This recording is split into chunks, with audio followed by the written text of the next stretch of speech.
Kita semua wajib mempertahankan hak masyarakat Hindu. Tapi soalan saya mudah. Benda yang bukan hak kita, bolehkah kita tuntut atas nama hak minoriti? Sekarang jadi isu apabila sebuah kuil di Bukit Lagi, Kangak, Perlis telah dirobohkan. YBRSN Raya kemudian menyifatkan tindakan kerajaan negeri Perlis itu sebagai satu tindakan yang resis dan angkuh. Beliau juga mengaitkan isu ini dengan kemampuan kerajaan menjaga kepentingan masyarakat minoriti. Sahabat-sahabat, saya tak setuju dengan cara isu ini dibawa. Kalau sebuah kuil itu sah, tanahnya sah dan pembinaannya mendapat kelulusan, kemudian kerajaan pergi roboh hanya kerana ia kuil Hindu, saya sendiri akan bantah. Sebab orang Hindu juga rakyat Malaysia. Hak mereka mesti dihormati, hak mereka mesti dipertahankan. Tetapi masalahnya, adakah itu yang berlaku di Bukit Lagi? Sahabat-sahabat, ada satu fakta yang sangat penting dalam isu ini. Berdekatan dengan kuil yang dirobohkan itu, memang ada sebuah lagi kuil Hindu yang sah. Besar kuil tu. Kuil tu ada dekat situ dan tidak dirobohkan sampai sekarang ni. Jadi saya nak tanya YB Raya, kalau kerajaan negeri Perlis memang resis terhadap masyarakat Hindu, kenapa kuil Hindu yang sah di belakang itu tak dirobohkan sekali? Kedua-duanya pun memang kuil Hindu. Penganutnya pun daripada agama yang sama. Satu kekal dan satu lagi dikenakan tindakan. Jadi, saya pasti bahawa masalahnya bukan kerana isu agama Hindu. Mungkin kita kena berhenti melihat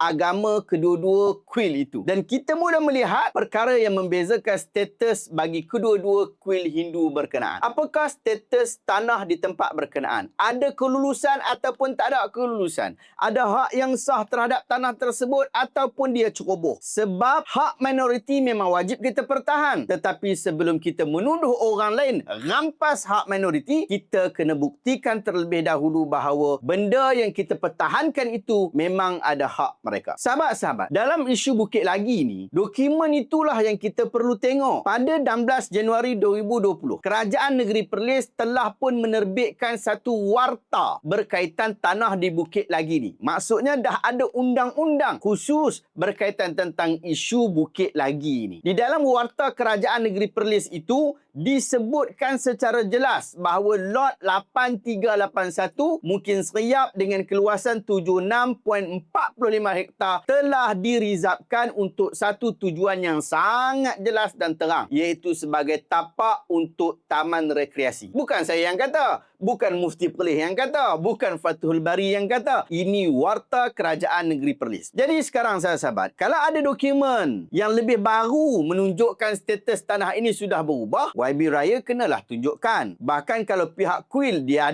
kata aku ada grant yang sah, dia kena bawa, kita nak tengok. Kalau ada pajakan ke, ada lesen pendudukan sementara atau apa-apa kebenaran yang memberikan mereka hak terhadap tanah tersebut, bagi kita tengok. Kalau ada kebenaran merancang, ada kebenaran untuk pelan bangunan yang diluluskan, tunjukkan. Sebab kalau semua dokumen itu ada, keadaan ini akan berubah, dia tidak akan dirobohkan, tak ada isu apa-apa dekat sini. Sebab kita diajar di dalam negara kita ni kena berlaku adil dan kena pertahankan hak sesama kita. Tapi kalau tak ada asas, atas dasar apa kita nak kata kerajaan negeri telah merampas hak masyarakat minoriti, khususnya masyarakat Hindu? Sahabat-sahabat, ini bukan prinsip yang kerajaan negeri Perlis sendiri cipta apabila berhadapan dengan sebuah kuil. Pada 4 Mac 2026, perkara berkaitan pembinaan rumah ibadat telah pun dibincangkan dalam Dewan Negara. Jawapan yang direkodkan dalam Hansard menyatakan bahawa setiap pembinaan rumah ibadat perlu mendapatkan kebenaran merancang daripada pihak berkuasa tempatan. Dan menariknya, ia disebut secara jelas tanpa pengecualian. Gereja kena patuh, masjid kena patuh, tok kong kena patuh, kuil pun kena patuh. Jadi ini bukan undang-undang untuk satu kaum minoriti saja. Kalau masjid dibina atas tanah yang bukan haknya dan tanpa kelulusannya, kita tak boleh tiba-tiba kata jangan sentuh bab ini rumah Allah. Dah. Kita tak kata macam tu. Kalau gereja, tok kong ataupun kuil menghadapi masalah yang sama, prinsip undang-undang juga tak berubah hanya kerana nama agama pada bangunan itu berubah. Sebab itu saya rasa kita kena berhati-hati apabila isu seperti ini terus dibawa kepada sentimen kaum dan agama. Itulah yang ditegur oleh Mufti Perlis. Kalau ada hak, tunjukkan hak tu. Kalau ada kelulusan, tunjukkan kelulusan berkenaan. Tapi kalau dokumen tu pun tak ada, jangan tukar masalah status tanah, hampir tukar isu kelulusan,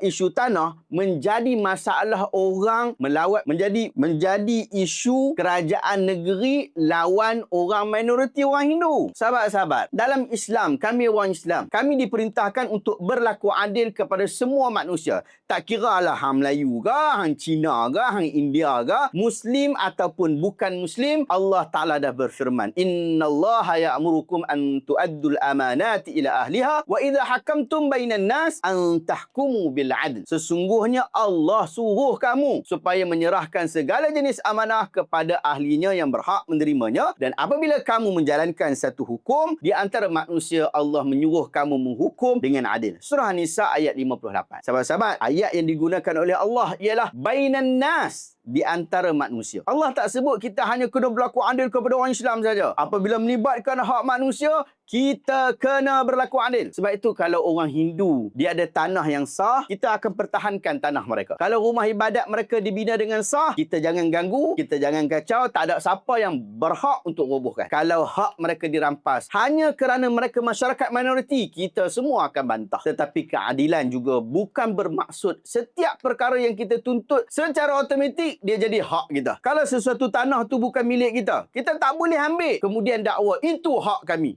Kalau undang-undang meletakkan syarat sebelum kita membina sesuatu bangunan, kita tak boleh abaikan syarat itu kemudian kita guna agama untuk dapatkan pengecualian. Kalau tidak, itu bukan keadilan. Kita sedang meminta satu kelompok diberikan sesuatu yang kelompok lain pun tidak berhak mendapatkannya. Sebab tu saya tak tengok, saya tak dapati isu Bukit Lagi ni isu Islam lawan Hindu ke, kerajaan negeri lawan Hindu ke. Tidak. Ia bukan isu berkenaan. Ini adalah isu keadilan. Bila anda ceroboh harta orang lain, maka pihak kerajaan perlu buat penguatkuasaan untuk mengembalikan hak kepada orangnya. Sahabat-sahabat, Islam menghormati kepelbagaian agama. Tetapi Islam juga tegas dalam soal keadilan. Hak akan tetap menjadi hak. Dan benda yang bukan hak kita, kita tak akan berubah menjadi hak hanya kerana kita menuntutnya atas nama agama. Pun begitu sahabat-sahabat, walaupun saya tegas dengan kenyataan seperti ini, saya juga minta, berharap sungguh daripada pihak kerajaan Negeri Perlis untuk berikan penjelasan yang lengkap tentang proses yang telah berlaku. Berapa kali notis diberikan, apakah rundingan yang pernah dibuat, apakah pilihan yang pernah ditawarkan kepada pihak pengurusan kuil, dan bagaimana akhirnya keputusan untuk merobohkan binaan itu dibuat. Sahabat-sahabat,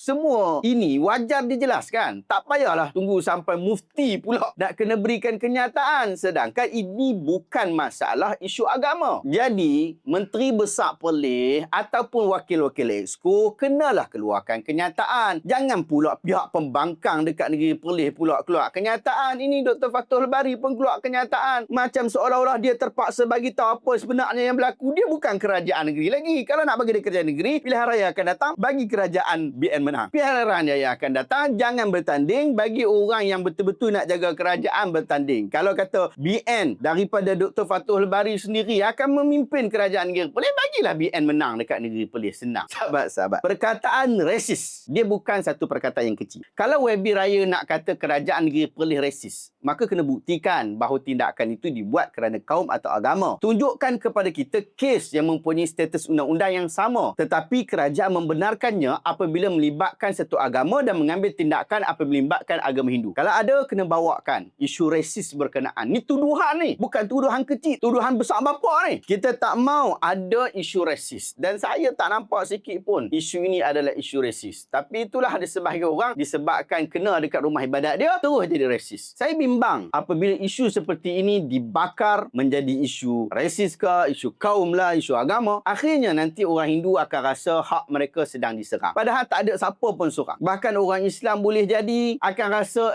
undang-undang ni tak boleh dikuatkuasakan apabila melibatkan rumah ibadat agama lain. Akhirnya isu yang sepatutnya boleh dinilai berdasarkan dokumen saja, akhirnya dia jadi ketegangan rakyat yang tak berkesudahan. Itu yang kita tak mau. Saya tak kisah kerajaan mana yang memerintah Negeri Perlis, tak kira lepas ke, Bersatu ke, BN ke, PH ke, atau siapa saja, atau nanti naik pilihan raya baru, ada parti baru, kita bukan tahu coalition yang berlaku sekarang ni. Tak kira lah parti mana pun. Kalau kerajaan zalim kepada masyarakat Hindu, kita kena bantah. Kalau kerajaan zalim kepada masyarakat Islam, kita bantah. Tapi kalau kerajaan menjalankan undang-undang dia secara adil, buat penguasaan kepada undang-undang yang telah pun dibincangkan, telah pun disepakati, telah pun dipersetujui, bahkan telah pun diwartakan. Janganlah kita jadikan agama dan kaum sebagai senjata politik untuk melawan penguasaan. Sahabat-sahabat, saya ni pendirian saya jelas. Kuil-kuil, surau-surau, gereja-gereja, apa saja rumah ibadat yang dibina secara haram, mengganggu orang ramai pula, menceroboh hak rakyat, dia patut dirobohkan. Bahkan yang berperanan membina juga patut dikenakan tindakan undang-undang. Kerana dia inilah kepala yang jadi penceroboh. Ini negara Malaysia. Negara yang masjid ada di mana-mana. Kuil-kuil besar Hindu pun dibina besar-besar. Dekat tengah-tengah Shah Alam pun ada kuil Hindu. Dekat pusat bandar pun ada kuil Hindu. Gereja-gereja Kristian pun duduk tengah-tengah bandar. Macam dekat negeri Perlis. Bahkan rumah Tok Kong Cina terang-terang ada dalam kedai. Kita tak ada masalah dengan isu berkenaan. Tak ada isu rasis ke, tak ada isu kaum ke, tak ada isu agama yang melampau ke. Tidak ada. Kerana kerajaan kita dah ada hak dan peruntukan